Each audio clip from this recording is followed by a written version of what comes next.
Welcome to our Google AdWords 102 tutorial. In Part 3, we'll show you how to exclude sites from your content network. Now let's talk about running ads on the content network. Keep in mind that this network includes hundreds of thousands or even millions of sites, some of which are proper business sites, and some of which are run by people part-time and get very little traffic. There's potentially a huge reach, but even though Google screens sites, let's just say that sometimes some lesser quality sites sometimes sneak through the filters. When I say lesser quality, I mean that the content isn't great and you may need to be cautious. For example, it may include some spam search engine sites. And what I mean by that is that they're essentially junk sites. They've been created specifically for the purpose of getting visitors through the search engines and then bombarding them with ads or pop-ups or whatever. But the content itself is worthless. It's often generated automatically, and it's just awful. These sites will generally last only a month or two, if that, before the search engines ban them for good.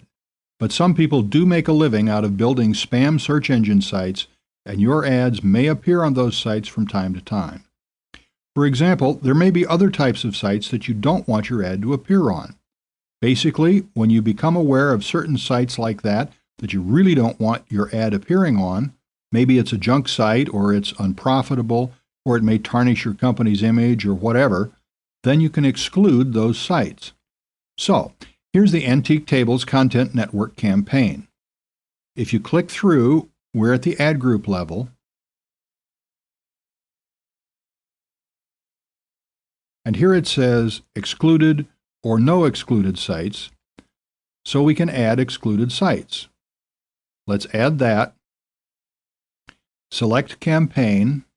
We've already done that, but it allows us to do it again. Sites to exclude. Okay, I don't have any sites I necessarily want to exclude at this point, and you can see that our campaign isn't even running yet. We have no impressions and no ad clicks. But let's just say, for example, that I don't want my ads to appear on download.com.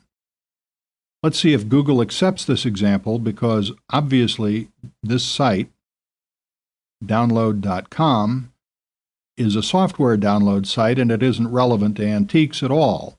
And I believe it's part of the search network rather than the content network. It's a natural partner site.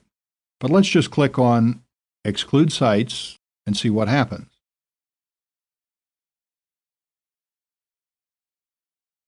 Okay, it's added it. And now we're excluding download.com. And there's your list. If you wish, you can check here and delete it. And that's just how easy it is to exclude a site. And from then on, your content network ads will not appear on that site. Interestingly, it says here that you may enter domain, subdomain, and even one folder name. For example, you can be as specific as download.com/folder1. So there's a lot of flexibility there. Generally, of course, this is something that becomes clearer after the campaign has been running for a little while, and you start getting feedback, and you're seeing what's happening and finding out where people are clicking from. If there's a site you don't want them clicking from, you can just exclude it. But that comes down to tracking, which is an advanced topic that we aren't going to cover yet at this stage. Still, as a very quick overview, if you have tracking software such as Google Analytics installed, or any other analytics software or services, and there are a huge number of them on the market, a leading example is ClickTracks at clicktracks.com. That will give you a lot of information about where people are clicking from.